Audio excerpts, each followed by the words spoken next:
سلام دوستان و فالوورهای عزیزم. ما امروز 310 تایی شدیم با حمایت های شما دوستای عزیزم. انشالله که شما خوب باشین. من که با بودن شما خوبم. با حمایت های شما روز به روز دارم بهتر میشه. هوا که خیلی گرمه. نمیدونم شما که چجوری. شما واسه شما اونجا که هستین گرمه یا نه؟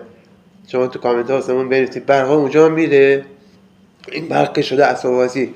هر وقت دلشون بخواد قطع میکنن، هر وقت دوست داشته باشن برق میره میاد. دیگه از گرما آدم داره میمیره، اذیت میشین. انشالله که شما اذیت نشین. اونجا نمیدونم شهر شما هم برق میره چند ساعت به چند ساعت میره. اینجا که هر 2 ساعت، روزی 2 بار از گرما دارین اذیت میشین. جاتون خیالی. دارم خیار محلی میخورم. بفرمایید. خوشمزه است. همه چی گرون شده. خیار محلی، همه چی. هوا هم که گرم، وحشتناک. کولر هم که نداشته باشی 2 برابر گرماش که 2 برابر میشه.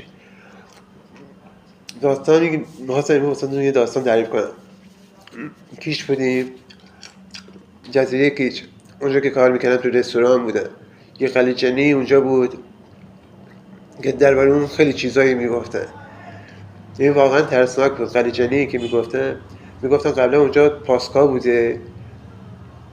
یه افسر با چند تا سرباز تو یه شب یهویی این چند نفر میمیدن. اصلا مشخص نشد که چجوری اینا مردن.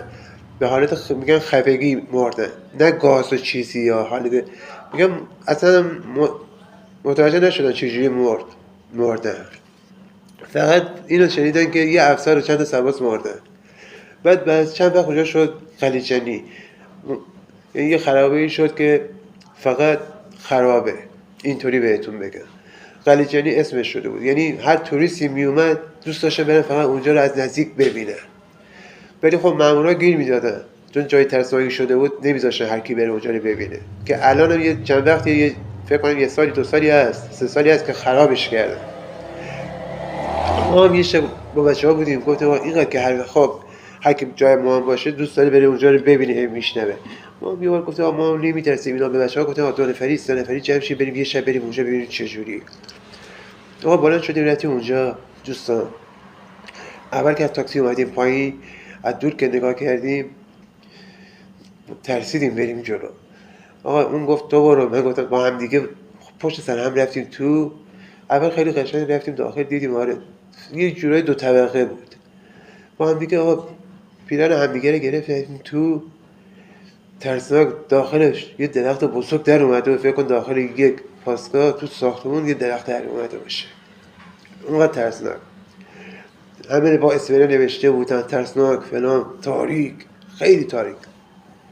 چشو که نمیدید. فقط صدای ساحل دریا، بغلش دریا بود که ساحل بود. ما بلند شدیم رفتیم تو. حالی بیا برو تو. آقا رفتیم تو، قلبا همه توپ میزد. چه جور ترس چجوری بگم، هوا تاریک، توپ اینطوری قلبا میزد.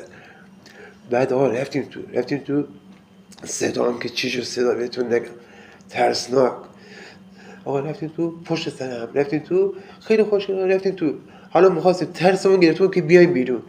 راه رو گم کرده بودیم. نمی‌دونستیم آقا از کدوم ور بیایم بیرون. راهی که رفته بودیم تو، حالا بیا پیداش کن بیای بیرون. نمی‌تونستیم بیایم بیرون. آقا این ور می‌رفتیم بن‌بست میشد. اون ور می‌رفتیم دوباره دیوار. از این ور می‌اومدیم دیوار. آقا ترسیده بودیم. هی داد فلان. آقا اون میگفت سجاد از کدوم ور؟ من میگفتم خب علی تو بگو از کدوم ور بریم. محمد گفت از اون ور. می‌رفتیم دوباره می‌خوردیم به بن‌بست. یعنی واقعا که میگفتن خلیجنی واقعا خلیجنی بود. یعنی واقعا ترسناک بود. اینطوری بهتون بگم. یعنی هر کاری کردیم که اون راهی که ما اومد رفته بودیم تو، همون راه رو پیدا کنیم بیایم بیرون، نتونستیم. تا آخر که نتونستیم.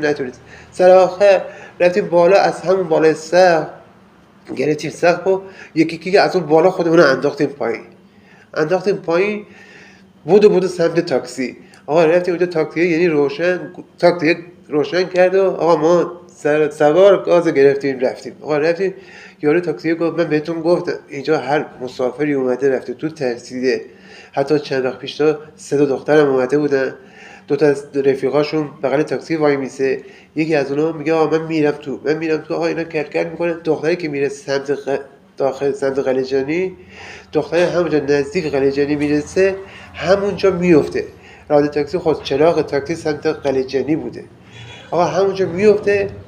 راننده تاکسی هم چیکار میکنه؟ خب میترسه، اونجا گفته بودن هر کس باید نبرن اونجا نشون بدن.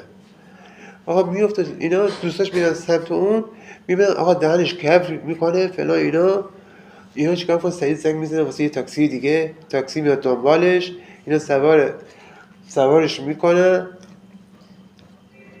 آقا سوارش میکنن، تاکسی میاد سوارش میکنن، میبرن بیمارستان و میبینن بیمارستان که میبرن میگن آقا ما اینطوری رفته بودیم قلیجانی فلان اینا.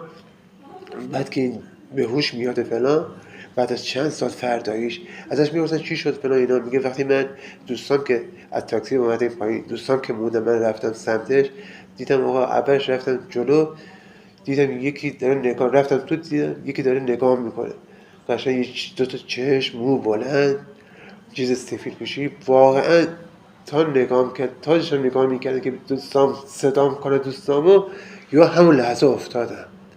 همون افتادن شد که الان اینجا به هوش اومده بود. قلیجانی خب به خاطر همین الان دیگه ریختن اونجا رو خراب کردن، صاف کردن. اینطوری دوستان.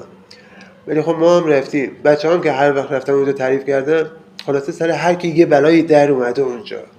مثلا یکی از بچه‌ها رفته بود اونجا، میگه ما رفتیم، بعد فردای صبح که مثلا بلند شده بود از خواب، کل بدنش یعنی صورت، دست، پا همه کبود تا یه اندازه. بچه‌ها کامنت، لایک و سابسکرایب یادتون میره فکر کنه. اگه دوست ما واسهتون چالش بریم یا داستانهای دیگه واسهتون تعریف کنی، حمایت کنی، یا زیر واسم بنویسی کامنت کنی که حتما من بخوام واسهتون هم چالش بریم هم از داستانهای دیگه واسهتون تعریف کنم. دوستتون داریم، خیلی عاشقتونم. لایک و کامنت سابسکرایب یادتون نره حتما. مرسی.